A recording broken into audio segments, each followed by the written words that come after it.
یہ وہ موتی ہے جو آپ نے دیا ہے۔ شوہر نے کہا 2 موتی کس طرح کے رکھے تھے؟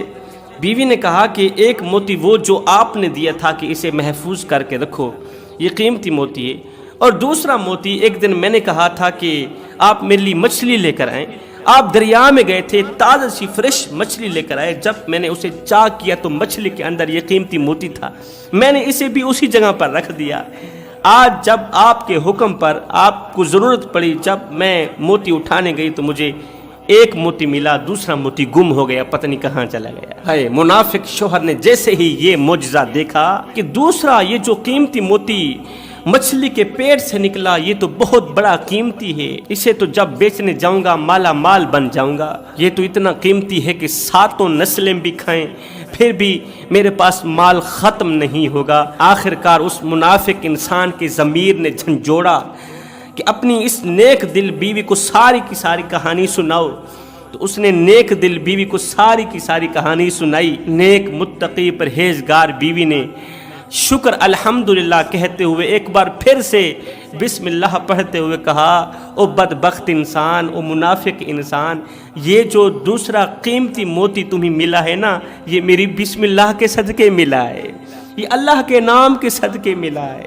یہ جو میں باتوں باتوں پر بسم اللہ پڑھتی ہوں نا، اللہ تعالیٰ نے تیرا منہ بند کرنے کے لیے، تیرے منہ پر تماچا مارنے کے لیے، اللہ تعالیٰ نے تجھے سبق سکھلانے کے لیے کہ بسم اللہ میں کتنی برکت ہے۔ تو بسم اللہ سے گمراہ کیوں ہو گیا؟ بسم اللہ سے دور کیوں ہو گیا؟ تو منافقت کیوں کرنے لگا؟ تو میری شکر گزاری کیوں نہیں کرتا؟ یہ تو صرف میں اللہ کا نام لیتی ہوں، شکر گزاری کرتی ہوں، اللہ نے انعام یہ دیا کہ ہمیں ایک ایسا موتی دیا کہ ہماری 7 نسلیں کھائیں پھر بھی ختم نہ ہو۔ اگر تو بھی اللہ کا نام لے تو، اگر تو بھی بسم اللہ پڑھے تو پھر ہم کتنے مالا مال بن جائیں گے۔ اس منافق انسان نے وہیں بیٹھے بیٹھے اپنی بیوی کو گواہ بنا کر اللہ سے پختہ توبہ کی اور یہ منافقت ختم کر دی، یہ حسد ختم کر دی۔ تو جوانوں، اگر آپ بھی بسم اللہ کو اپنا معمول بنا لیتے ہو، اللہ کے نام کو، اللہ کی شکر گزاری کو اپنا معمول بنا لیتے ہو، اللہ تعالیٰ تمہیں اتنا کچھ عطا کرے گا، اتنا مال دے گا نا